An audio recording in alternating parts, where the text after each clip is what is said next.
Hello, my little hackmons. I just got back from seeing Ghostbusters Frozen Empire, and it was freaking awesome.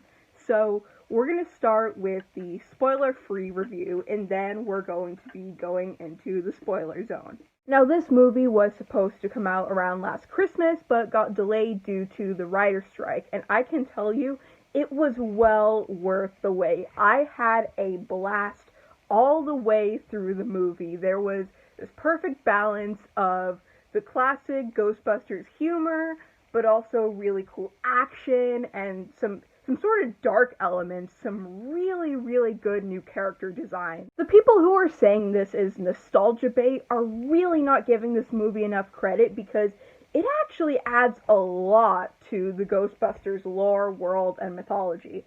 In fact, I'm kind of convinced that nostalgia bait is the new way to say this is a bad movie and I don't like it. Like, nostalgia bait is the new woke. I'm calling it now. Yes, the original cast is back and they're great, but they also did add a lot more characters, both ghosts and humans. And speaking of the ghosts, they were really well made, as in the CGI. Like, this is CGI that I can respect. It doesn't look like overly, like, Marvel-like. It still keeps the integrity of a lot of the original Ghostbusters designs and effects while still looking new and fresh. I also like that there were a lot of elements to the movie that weren't shown off in the trailer, so a few things did surprise me, and props to the trailer team for that, because you know how in this day and age, once you watch a trailer, you feel like you've watched the whole movie. The entire movie was just like one big hype fest for me. Like, yes, this is awesome, this is so funny, everything is awesome, yes, I am loving this experience. Now, reception-wise, both for actual critics and audiences, this movie seems to be pretty mixed. There's people that loved it, people that hated it, and people sort of in between. I gotta say, after comparing my experience to some of the negative reviews, I gotta say, I feel really bad for some of y'all, okay? I feel really bad for all you adults out there who have had your ability to have fun taken away. Are you okay? Please, adults of the world, let's have an open conversation here. Are you okay? Is there a reason why you're so irrationally angry at the new Ghostbusters movie? Has society stolen all the things that bring joy to you? Is your own mortality the only thing you can think about it? Can you show me on the doll where the movie hurt you? No, but seriously, like, some of the reviews I've read, these people seem like personally victimized that they didn't enjoy the new Ghostbusters, and that's pretty freaking hilarious to me. Like, you guys have a lot to worry about right now. You know, you could be paying taxes, but you're all depressed because you didn't like the tiny Stay Puft.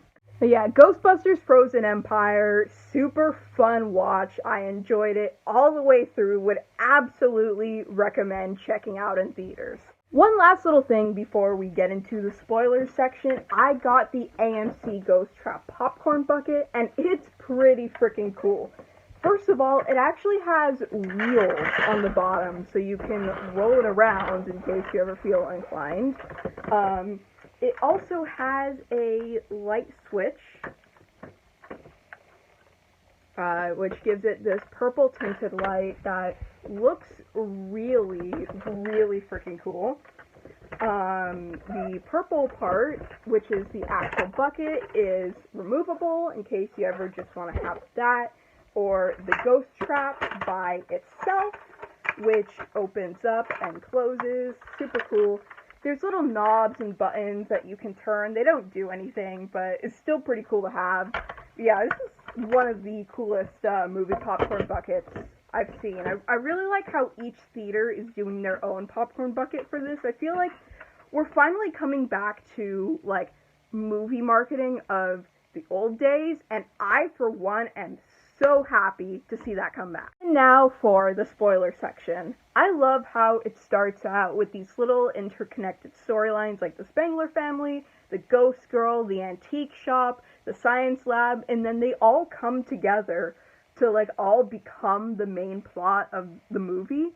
And I always really enjoy that in movies, where you get, like, all these little, like, daily life snippets that eventually converge to become like the main problem. I think it was really well done here. Really was not expecting the stuff with the ghost girl at all, and I was pretty pleasantly surprised because it gave me that old movie vibe. I still don't know what the word specifically for this is, but those types of movies where a young kid makes some sort of supernatural friend, like think of stuff like E.T., it gave me that sort of vibe, but like with a little more mature spin on it, and it ends up having a dark twist, which was so cool. The whole bit with Phoebe wanting to experience what it's like to be a ghost for a little bit was really interesting, and the ghost girl betraying her and then using her to get possessed and take control of the orb was a really, really cool little plot twist. The possession scene was awesome. Love possession scenes. Gotta have them. I want some bright blue eyes now. And I gotta say, I heard from a lot of people that apparently this movie was a lot more serious than most of the Ghostbusters movies, which I don't really feel that way. But anyways, when she talked about wanting to become a ghost, I thought she was gonna go about that a different way, if you know what I mean. And considering how sad she was and how lonely she was for a lot of the movie, a small part of me wondered if they were gonna go that route, but of course they wouldn't. It's Ghostbusters. I don't really see how you can get the comedy aspect out of that, but I gotta say, you know, a tiny part of my brain just wondered, just had that little thought in there. I know, I am crazy dark-minded. I am not qualified to be talking about this children's movie. And then we have the new bad guy, Garaka. He is freaking awesome. And look, I know they're trying to say he's a ghost, right? They're the Ghostbusters. They plus ghosts. But don't look at that thing and tell me that's not supposed to be a demon, right? Because you could put him in like the background shot of any other horror movie and he'd fit right in. So many people say that things like Gozer, the Terror Dogs, or the Library Ghost scared them as kids. And I feel like the Ghostbusters Frozen Empire crew was like, alright, we see you, let's try and one-up that. I thought the opening scene set in the past where they discover all the frozen dead bodies was really, really good. And it kind of makes me want to see like an actual scary movie with that premise because it could work really well and actually be pretty creepy. See, now this is how you do gateway horror in this day and age. I mean, this is how you do gateway horror at all, but you know, we've kind of forgotten that, you know, in the 2010s, 2020. So, little refresher course. Okay, so make something that could be in an actual horror movie, right?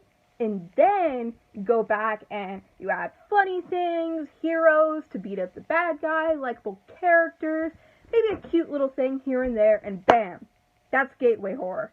This movie is a great example of what all y'all, like, mascot horror video game developers should be doing right now. The rest of the new ghost characters were all really fun. I loved the dragon. I thought the possessor, the little, like, laser-like guy that just goes into things, he was so charming, cute, and endearing without really having a physical form. Like, he's just a laser light that makes stuff move, yet, like, the noises he makes and the little movements of like when he goes into the trash bag are so cute.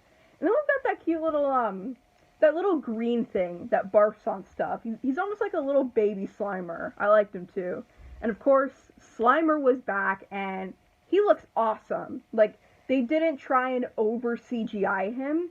They made it so that it really retains what's iconic about that character while updating him for the modern day in a 3D model. And the Library Ghost was back, you guys. That was like one of my favorite parts of the original. I was so happy for that little cameo.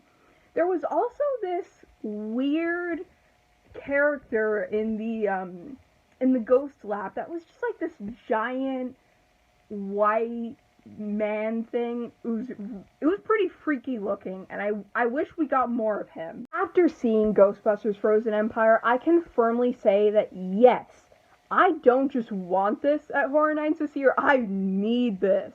at Horror Nights this year. There is so much here to work with. I think the Ghost Lab in particular could do some really, really creative scares.